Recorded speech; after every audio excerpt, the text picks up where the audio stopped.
In the snowy streets of Seattle, 1 minute before the end of the world, a man in heart-print boxers holds his fluffy cat. He nuzzles the yellow-eyed cat affectionately, a final moment of peace before the apocalypse begins.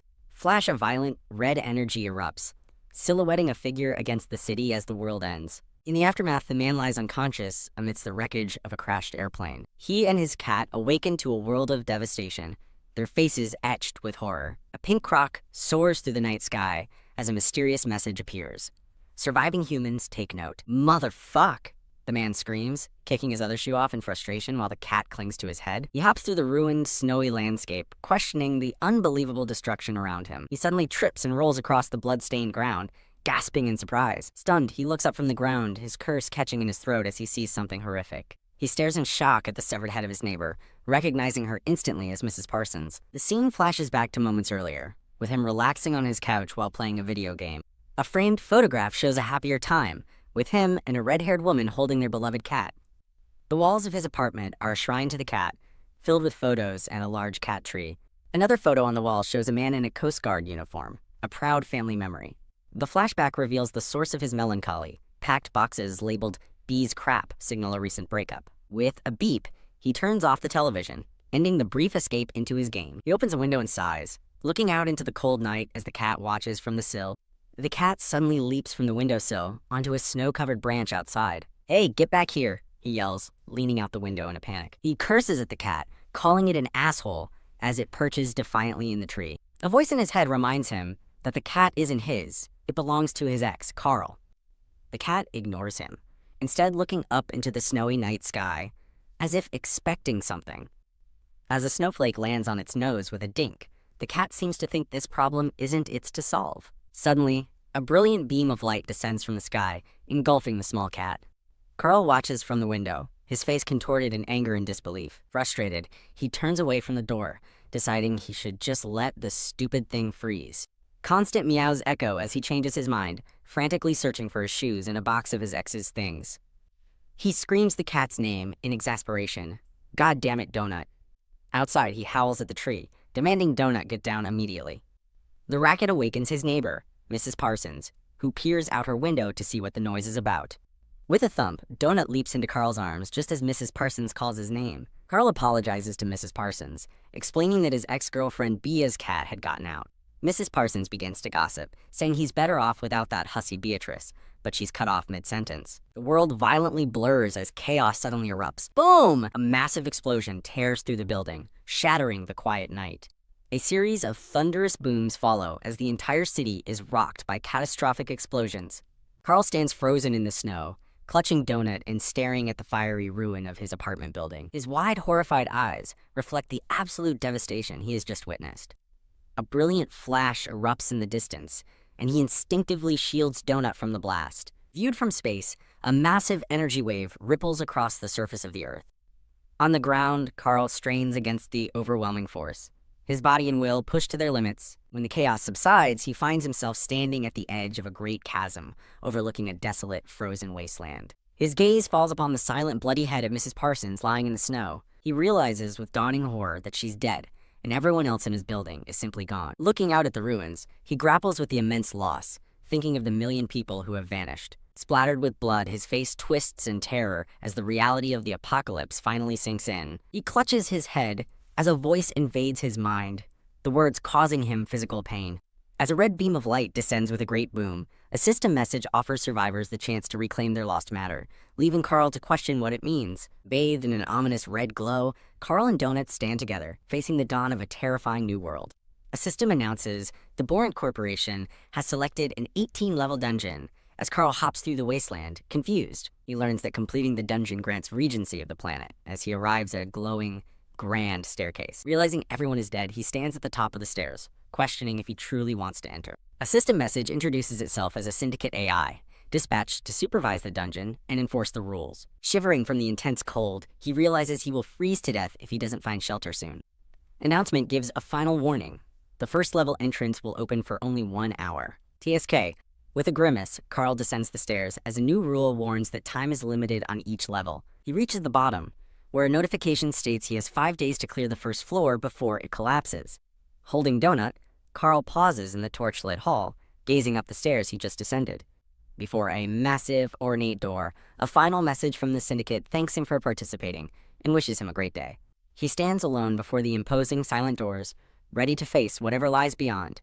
A pop-up identifies the door's carving as a Kuatan, the dungeon's owners, and jokes about a future test. Staring at the bizarre reverse text, Carl wonders aloud if the message was supposed to be a joke. He looks away from the strange, informational pop-up. He discovers he can close the system window just by thinking about it, watching it dissipate into dark energy. His expression hardens with grim determination. Carl pushes open the massive, ornate doors, stepping forward into the unknown. He peers into a long, dark, and foreboding hallway, lit only by distant torches. Chomp. Donut suddenly bites his hand, making him yell out in pain. "Hey," he shouts, as Donut suddenly splits into 3 identical cats that skitter away down the hall. "God damn it, Donut," he yells, chasing the cat toward a rapidly closing door. Slam! The heavy door shuts just as he reaches it, trapping him inside the dark hall. Alone in the vast chamber, he turns to see a mysterious blue energy orb forming in the distance. Carl and Donut watch as a glowing arcane symbol materializes in the air, where the door just slams shut. A new, cheerful message appears, welcoming the crawler to the first floor with a different, upbeat tone. He notes the new message's tone is jarringly different, almost like a game show host. He stares in shock as Donut paws at the air, realizing the cat can see the text too. A system window identifies his companion as crawler number 4119, Princess Donut, a level 1 cat. A brilliant column of light descends from the high ceiling, engulfing them both. Carl stands in the center of the light, looking up with a dawning sense of purpose. He is officially designated crawler number 4122, Carl, a level 1 human whose stats have been automatically assigned. He questions the game-like terms as a flood of achievement windows bursts forth, congratulating him for being a crazy cat lady. Stumbling back, Carl is overwhelmed by the sudden barrage of notifications. A system alert confirms his first reward, a bronze pet box. He earns a new achievement, Trailblazing Crazy Cat Lady, complete with a flaming motorcycle-riding cat icon. He struggles to dismiss the pop-ups, wondering why he can't close these ones by thought. A snarky message mocks him for bringing a cat and predicts their doom before pointing him toward his prize. The reward is revealed to be a legendary pet box, a massive upgrade. "Menu stats," he yells, trying to control the interface as more achievements and a silver adventurer box appear. A notification chides him for bringing no supplies to the dungeon, reminding him he still has to eat. "Stop," he yells, as another message mocks him for wearing no pants, rewarding him with a gold apparel box. He now stands before a glowing Vegas-style sign welcoming him to Day Tutorial Guild. A message calls him an idiot for entering a world dungeon without a weapon. As a reward for his foolishness, he receives a bronze weapon box and unlocks the loner achievement. Another notification scolds him for entering without human companions, questioning his survival instincts. The barrage of messages ends with ominous red text appearing around his terrified face. "You are so dead. So dead. Step." He takes a hesitant step toward the glowing Tutorial Guild entrance. A new achievement pops up instantly, congratulating him for falling into an obvious trap. His reward is a condescending message about his slim chances of getting into heaven. Suspended in a beam of light, Carl clutches Donut, a lone figure dwarfed by the surrounding darkness. A monstrous bladed vehicle, piloted by jeering green goblins' barrels directly toward him. Holding Donut tightly, Carl grits his teeth with a grim expression and curses at the sight. Vroom. The monstrous goblin-piloted vehicle charges forward, kicking up debris as it closes in. Carl braces for impact as a system message dryly hopes he's up to date on his tetanus shots. With a wicked cackle, the goblins are identified by the system as level 2, known for their spunk. "What?" Carl yells, fleeing down the torchlit corridor from a massive, monstrous jaw snapping behind him. A screeching goblin engineer is identified as a lonely, angry level 3, who targets females first. Dash. Carl sprints for his life, shouting in disbelief that there are goblins in the dungeon. Clunk. As the vehicle gains on him, he wonders why these alien monsters look exactly like goblins. He reaches the Tutorial Guild, looking back anxiously at the approaching mechanical menace. A heavy wooden door with a small, barred window stands before him, his only hope for safety. Bang! Bang! Carl desperately pounds on the door while Donut frantically scratches, both demanding to be let in. PSSSH. The goblin engineer glares angrily as the vehicle's hydraulics hiss to a stop. Thump. 2 goblins leap from the vehicle and begin to advance on foot, ready for a fight. Clang, click, clack. The door unlatches as a voice from inside groggily complains about what someone wants. Sniff! Sniff! Donut cautiously sniffs the air coming from the crack in the newly opened door. The door reveals a muscular, bipedal rat, who asks if Carl is a crawler, while Carl demands to know if this is the tutorial guild. The rat guide expresses shock, realizing the dungeon has opened as he looks past Carl at the approaching goblins. The rat guide explains they used to have a newsletter for these things, but it was cut, while two goblins ready pineapple-like weapons. Shove! The rat guide pushes the door closed, refusing Carl entry because the monsters are too close. Seething with rage, Carl glares at the closing door, his curse cut short. Swipe. A goblin swings a pineapple club at him. He dodges and desperately asks how to open his loot boxes. Splat. As he demands to know how to complete the tutorial, a pineapple hits Donut, who lets out an angry hiss. Shrug. Peeking through the door, the rat guide callously states that it's not his problem. Punch! Furious, Carl turns and lands a brutal punch on a goblin's face, sending blood flying. The fallen goblin displays a health bar, making Carl realize this world operates just like a video game. One goblin wails over its fallen comrade, while the other sprints back towards their vehicle in a panic. Check, check. The goblins climb back aboard their massive spiked machine, preparing for another assault. Groan. Carl stands defiantly over the downed goblin's groaning body. With a look of grim determination, he raises his foot to finish off the defeated monster. Ding! Ding! Before he can stomp, he's interrupted by a flood of notifications and yells for them to stop. The barrage of orange system windows continues, obscuring his view. As the rat guide panics about letting a crawler sneak in, Donut slips through the door, and Carl yells her name. Clunk, clunk. The heavy chain lock slides back into place, sealing the door. Vroom. Through the closing crack in the door, Carl sees the goblin vehicle roaring and charging toward him. Slam. The heavy door shuts completely, leaving Carl trapped outside. Inside, the rat guide walks toward a cozy fireplace while Donut watches, leaving Carl collapsed on the cold floor outside. Carl asks if there are any other exits, and the rat guide flatly tells him no. He asks if the goblins will wait, and the guide warns him that one of them will. The guide elaborates that the other goblin will go to get backup. Thunk. Realizing he has only 30 minutes before reinforcements arrive, Carl curses his situation. Carl orders Donut to stay, but the cat defies him, knocking a pot off a shelf while meowing. Crash. The ceramic pot smashes into pieces on the floor. The rat guide flinches at the sound, as Carl, still outside, prepares for action. Realizing he can't afford to be passive, Carl charges toward the remaining goblin and its vehicle. Knowing he must finish this quickly, he leaps onto the frame of the menacing machine. He snatches the remaining goblin from the top of the vehicle as the driver below looks up in shock. Hurl! With a powerful throw, he sends the screaming goblin flying through the air. Bounce! He slams the thrown goblin into the driver, sending them both tumbling toward the vehicle's deadly spiked roller. Splash! The two goblins are violently shredded by the vehicle's massive spiked roller. Drip, drip. Disgusted, Carl spits and gags, realizing he has goblin in his mouth. Perched atop the vehicle, he peers into the now empty driver's compartment. Kick. He sends the last down goblin flying off the side of the machine. Facing a tougher goblin with a metal helmet, Carl notes its superior strength. Punch! He grabs a nearby pot and with a ping smashes it against the goblin's head. He picks up the dented pot and with a powerful bam, swings it again. Fling. The blow sends the goblin hurtling from the vehicle onto the stone floor. He watches as the dazed goblin sits on the ground, its health bar nearly depleted. Thunk. He finishes the job by throwing the pot directly at the goblin's head. Flop. As the last goblin falls, he stands on the vehicle, noting his kick did little damage. Jump with the fight over, he leaps down from the blood-soaked machine. Pop! The skull-topped poles on the vehicle suddenly burst in a shower of gore. He stands over the corpse, fighting the urge to vomit. Leaning against a blood-splattered wall, he catches his breath, his expression hardening. Ping! A system alert warns the goblin murder dozer's boiler is about to breach, causing him to curse in disbelief. He panics and sprints desperately toward the tutorial guild as the vehicle glows with explosive energy. Slam! He pounds on the door, screaming a warning that an explosion is incoming. Cradling Donut, he screams for them to brace as the light intensifies behind him. Boom! The massive door is blown off its hinges by the fiery blast. In the smoky aftermath, a stunned Carl stares at the equally stunned rat guide. The rat guide holds a confused Donut and angrily demands to know what Carl just did. Standing tall, the muscular rat guide glares down at Carl, who is kneeling on the floor. Hiss. The rat guide tries to hand Donut back, but the cat reacts with hostility. Ow! Carl flinches as Donut, still growling, scratches his hand. Clutching the agitated cat, he demands to know what kind of dungeon this is. The rat guide tries to calm him down, assuring Carl he understands his confusion. He reveals a surprising truth. He was once a dungeon crawler himself. He explains that crawlers can exit on floor 10, an offer made by the Kuatin, also known as the Borant Corporation. The guide continues, explaining that he took a deal on the 7th floor and is now stuck as a guide until his contract is up.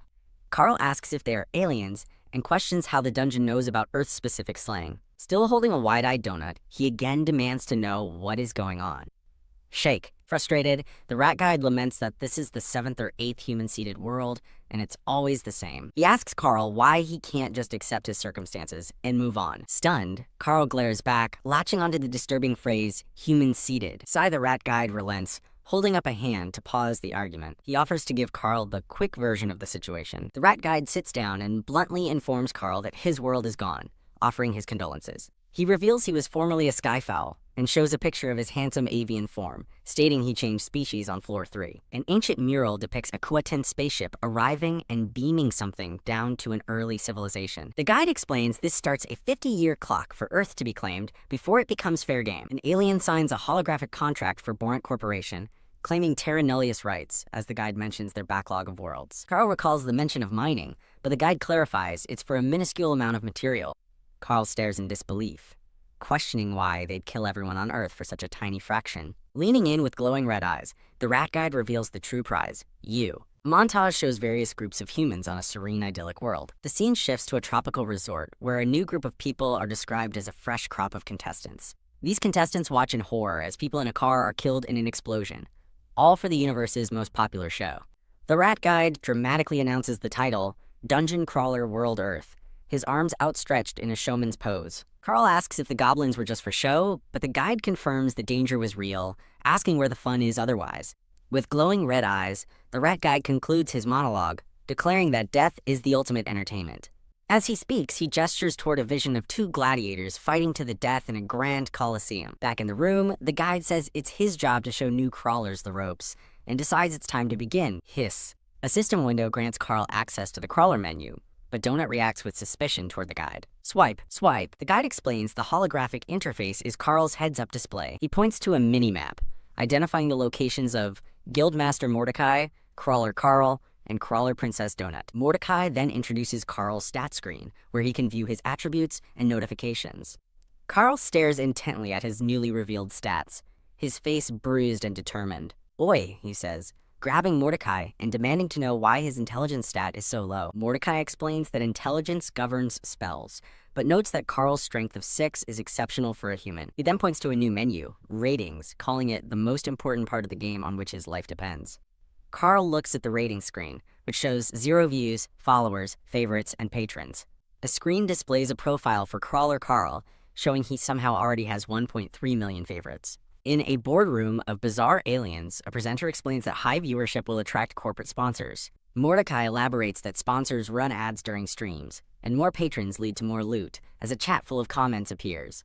A family of aliens watches a TV, as Mordecai explains the Borant Corporation will broadcast a highlight reel in 30 hours. The alien family excitedly points at Carl on their screen, while Mordecai states getting featured is like winning the lottery.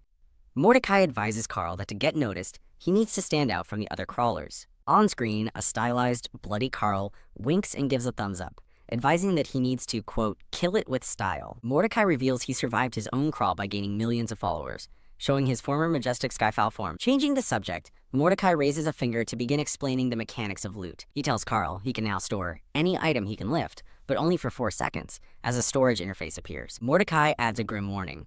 Any living thing placed in the inventory will instantly die. To emphasize his point, Mordecai lunges forward with a crazed expression and sharp claws. Grab. Thinking Donut is in danger, Carl desperately clutches her and yells in panic. A surprised Mordecai stops, asking why Carl didn't just tell him about the cat. An urge to hit meter appears above Carl's head, filling to 25% as he glares at the guide. Mordecai thinks to himself, reminding Carl that he almost died to a simple level 3 goblin.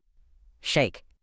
Shake. Mordecai watches Carl's urge to hit meter jump to 50% and mutters about how some people have all the luck. Mordecai informs a wary Carl that loot boxes can only be opened in safe rooms like this one. A slew of notifications appears, first rewarding him for his first kill, then guilt-tripping him for murdering a goblin father. More achievements flood the screen for various feats, each with a snarky comment and a reward box. An achievement for podophilia appears after he stomped a goblin, rewarding him with a gold shoebox as he grimaces.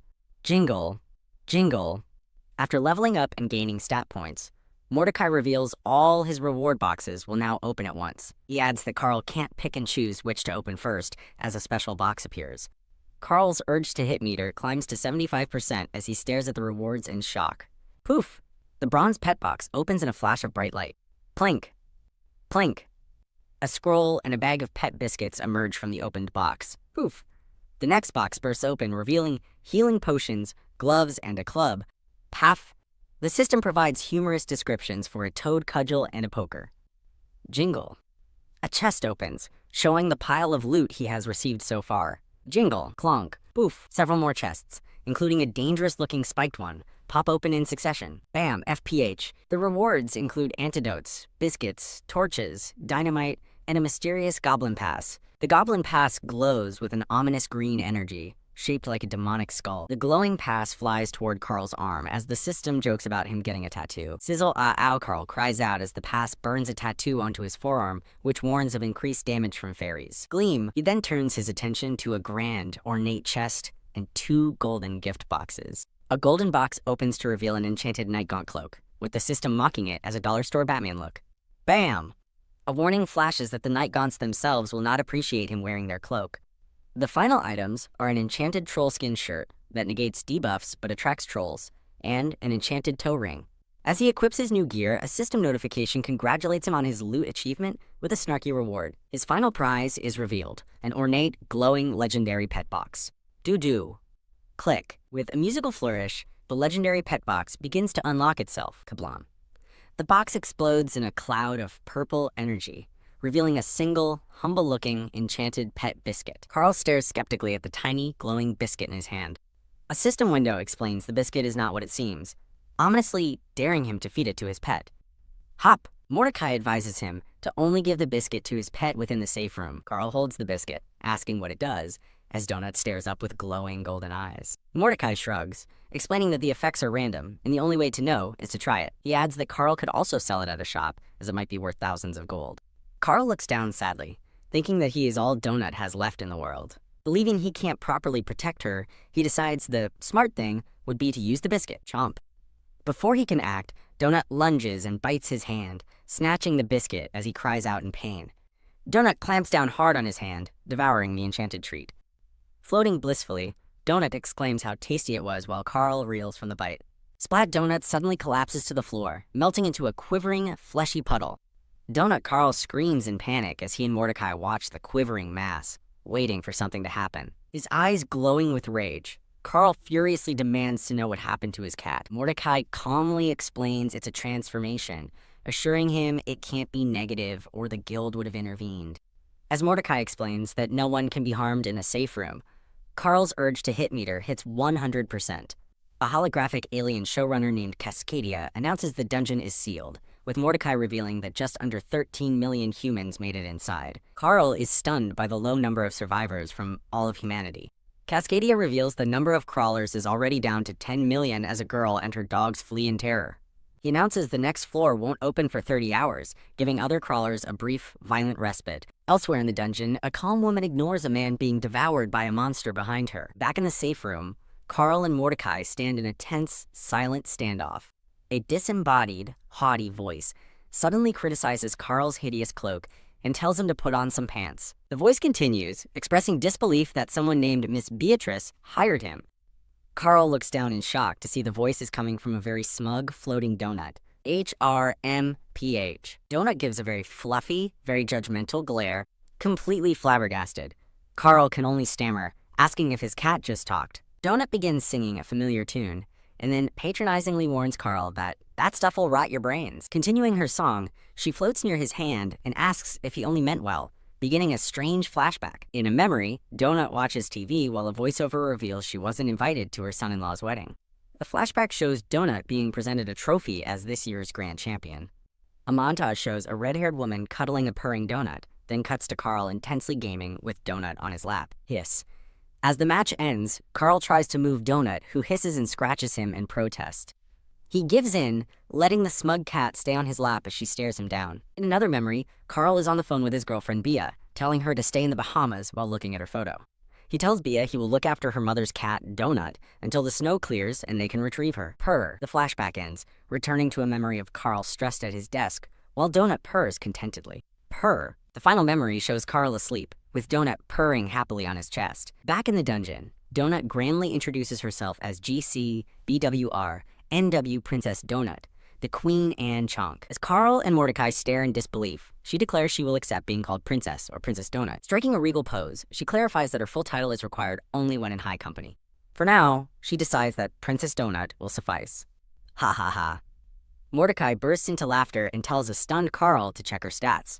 Carl pulls up the party menu and examines Princess Donut's stats, revealing her shockingly high strength, intelligence, and charisma.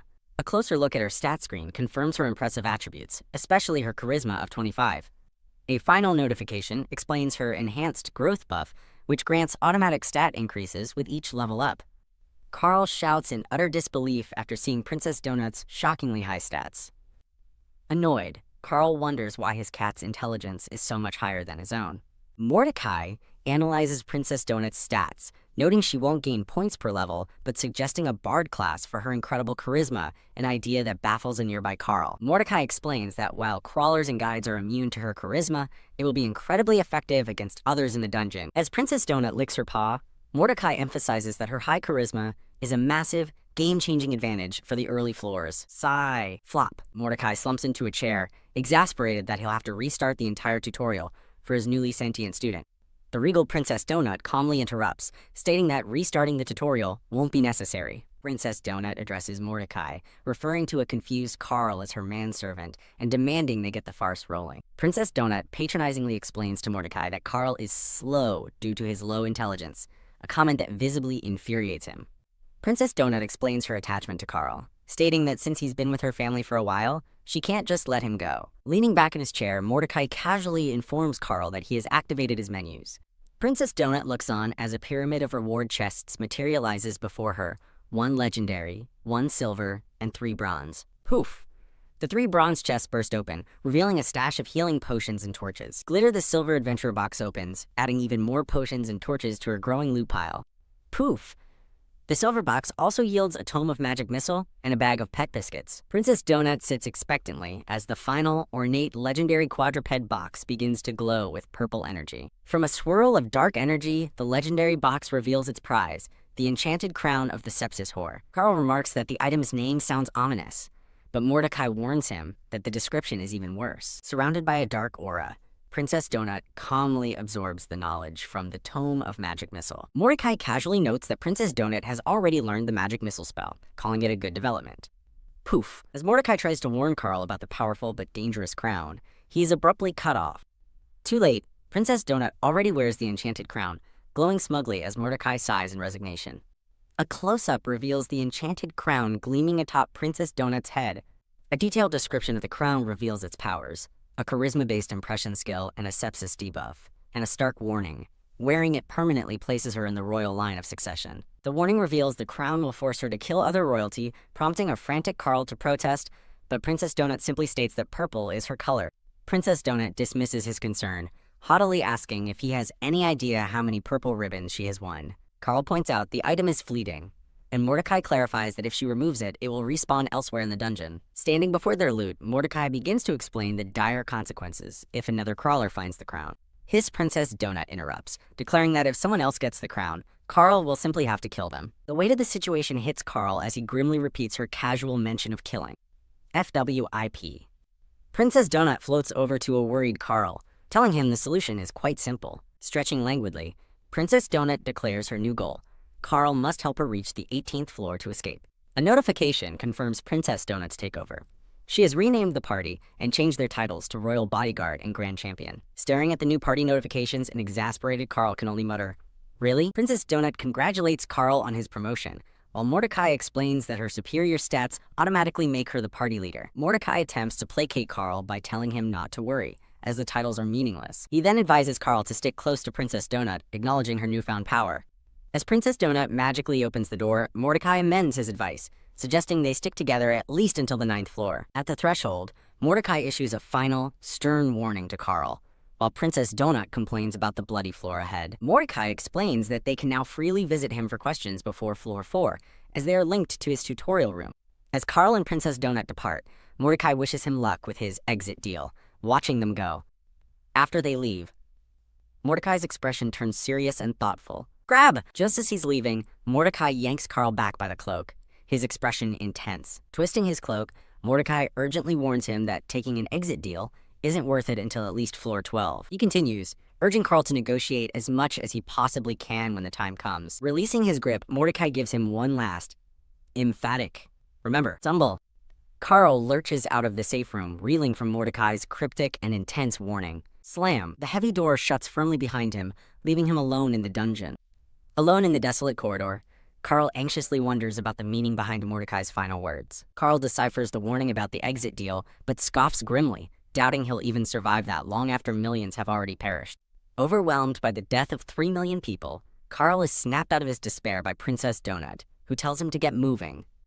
Carl turns back, completely bewildered by her sudden command to move. Princess Donut imperiously orders Carl to walk ahead and act as her protector. Carl scoffs at her aimless plan, but Princess Donut reminds him they have 29 hours until the next show. She reframes the time limit as a chance to accomplish something spectacular before the broadcast. Princess Donut looks up at his heartprint boxers and declares she won't be presented to the universe in such a fashion.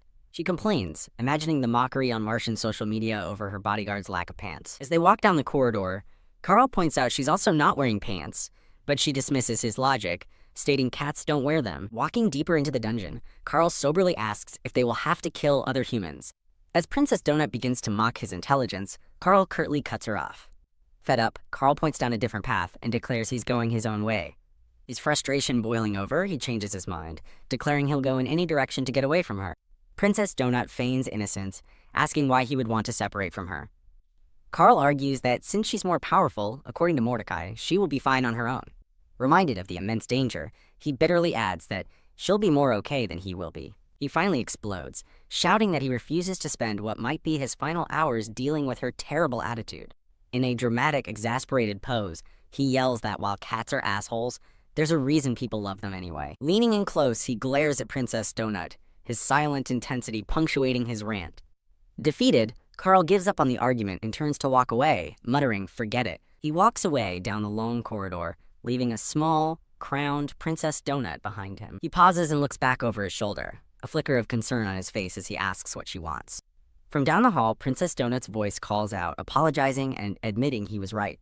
Princess Donut explains that upon awakening, she was flooded with memories of her life as a pampered, award-winning show cat, shaping her princess identity. She continues, explaining that as a grand champion, she felt sitting on his lap while he gamed was a dereliction of her regal duties.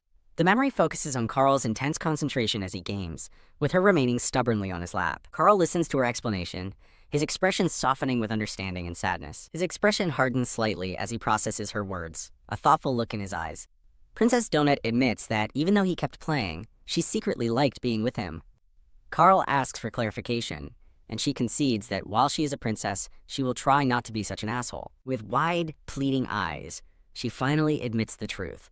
She's scared and doesn't want to be alone. She intuits his own fear of being alone, prompting a confused Carl to ask what she means. Leap. She suddenly jumps onto his back with an oof from Carl, clinging to him. She reveals she knows about the day he could have returned her, but instead searched for cat-friendly apartments for them both. The memory confirms he was looking for a new home for them, filtering for apartments that allowed cats. Blushing, Carl silently admits to himself that she's right. That was exactly his plan. She adds that his plan wouldn't have worked anyway, as a flashback shows Bia's stern father, who would have surely retrieved her.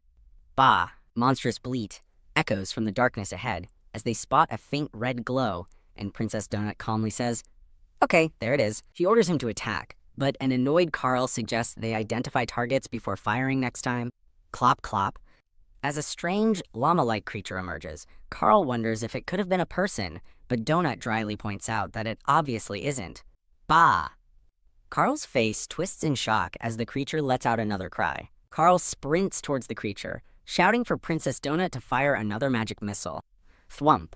A bolt of crackling red energy erupts from Princess Donut's glowing crown. Plish! The energy bolt strikes the creature directly in its eye, with a sickening splatter. A notification identifies the creature as a bad llama and warns about its spit as a septic debuff appears over its head. The wounded llama reels back, its maw opening wide as the glowing orb in its chest brightens intensely. Hawk Tui, the bad llama, unleashes a projectile of what looks like molten spit. Carl braces himself, raising a glowing hand to block the incoming fiery projectile. Splat! The molten projectile hits the stone floor, narrowly missing them. The substance sizzles on the ground, and Carl realizes with horror that the llama just spit lava. Sizz. As the lava pools on the floor, Carl yells in disbelief that the llama is spitting molten rock. Just as things get heated, Princess Donut calmly announces from his shoulder that she's completely out of mana. Hawk! As the llama prepares another fiery projectile, a frantic Carl yells, asking her about the mana potions they just received. Punch with no other option. Carl charges forward and lands a solid punch right on the llama's jaw. His face is set with grim determination as he commits to the attack, putting all his strength into the blow. Snap! A sickening crack echoes as his fist connects with the llama's head, and his eyes widen in shock and pain. Oof. The llama reels back from the impact, spewing a mixture of blood and fiery saliva from its mouth. Splat! As the projectile hits a wall, Carl grits his teeth, sweating from the intense pain radiating from his shattered hand. Throb! Crying out in agony, Carl cradles his visibly throbbing and injured hand. Jab. Ignoring the pain, Carl winds up and strikes again, this time aiming directly for the glowing orb in the llama's chest. First, his punch shatters the core, unleashing a massive explosion of fiery energy from within the creature. URK. The bad llama lets out a final gurgle of pain as the destructive energy erupts through its body. Thud. With a final heavy sound, the monstrous llama collapses lifelessly onto the stone floor. Sizzling sounds emanate from the corpse as the last of its fiery energy dissipates from its mouth and fatal chest wound. Kneeling on the floor, Carl clutches his mangled arm and curses in pain from the multiple fractures. He quickly opens his inventory, navigating to the healing tab to find an item to fix his arm. A detailed diagnostic screen appears, showing severe fractures across his radius, ulna, and hand, along with an active fatigue debuff. He watches in amazement as the health bars for his shattered bones refill almost instantly, remarking on the incredible speed of the healing. Yank! Just as he's recovering, Princess Donut suddenly tugs on his freshly mended finger, causing him to cry out, "Ow!" Princess Donut looks at him with disapproval, calling his fighting sloppy, and warning him that he can't afford to injure himself in every minor tussle. An enraged Carl shouts back, retorting that the lava-spitting monster was a serious threat and they need to be more careful. Princess Donut calmly dismisses his concern, stating that what they truly need is to level up. Plonk! As the loot window appears above the corpse, Princess Donut sits expectantly before the spoils of their battle. A smug grin spreads across her face as she announces that, as party leader, the system allows her to loot first. Pop! The llama's body is instantly butchered, leaving a grotesque pile of flesh as the loot materializes in the window. After taking her share, Princess Donut looks up at Carl and imperiously tells him it's his turn. Carl approaches the grisly remains as a loot notification details the drops: uncooked llama steaks and 2 baggies of trailer park grade meth. With a sigh, he opens his inventory to store their strange and unsettling bounty. Suddenly, Princess Donut begins to levitate, floating eerily just above the stone floor as a purple aura surrounds her. A snarky achievement notification pops up for Carl, congratulating him on his first mob kill by sarcastically branding him a murderer. Princess Donut receives a flood of her own achievements for a reckless first shot and killing a higher-level mob, earning 2 bronze reward boxes. Floating down the long corridor, Princess Donut reflects on their victory, remarking that she finds the violence rather invigorating. Carl voices his concern, suggesting that traveling down the main open thoroughfare might not be the wisest choice. FWIP. Ignoring him, Princess Donut darts into a side passage, prompting a worried Carl to call out for her to wait. He breaks into a run, chasing after her down the new, narrow corridor. Worried about separating, he yells at her not to get too far ahead in the unfamiliar passageway. He skids to a halt, his expression turning to alarm as he hears faint, desperate cries for help from up ahead. Blam! Blam! The cries are followed by a series of loud gunshots, and Carl realizes with dread that other crawlers are nearby. Gritting his teeth, he immediately sprints toward the source of the commotion and the cries. He races down the hallway, desperately trying to catch up to Princess Donut, who is already far ahead. Snatch! He finally catches her, grabbing the surprised cat out of mid-air to stop her from running blindly into danger. Holding her firmly, he sternly reminds her they don't know what lies ahead, and that running off recklessly is too dangerous. His frustration boiling over, Carl opens his mouth wide and playfully, or perhaps not so playfully, bites down on her head. In response, her fluffy tail begins to twitch and swish back and forth with clear irritation. Scatter. Looking down the corridor, they see the source of the noise: a massive, disgusting, cockroach-like creature. Hiss. A notification identifies the hissing creature as a level 1 scatterer, a vermin that views humans as food, declaring it's time for pest control. Spring Princess Donut leaps onto Carl's head, recoiling in disgust and immediately ordering him to kill the vile creature. Punt. Instead, Carl kicks the scatterer like a football, yelling at her to use her own magic missile spell. Splat. The kick sends the bug flying into a wall, where it explodes in a shower of green guts and viscera. Covered in a light spray of monster guts, both Carl and Princess Donut grimace in shared revulsion. Perched on his head, Princess Donut excitedly announces that she has gained experience. She smugly takes all the credit, attributing their success to her brilliant mentorship. As they walk past the bug's remains, she continues boasting that the system recognizes her value. Her boast trails off as her expression turns serious, her attention captured by something ahead. They stop in the corridor, standing before a door marked with a men's restroom sign. Looking around in confusion, Carl wonders aloud why there's a bathroom in the middle of a dungeon.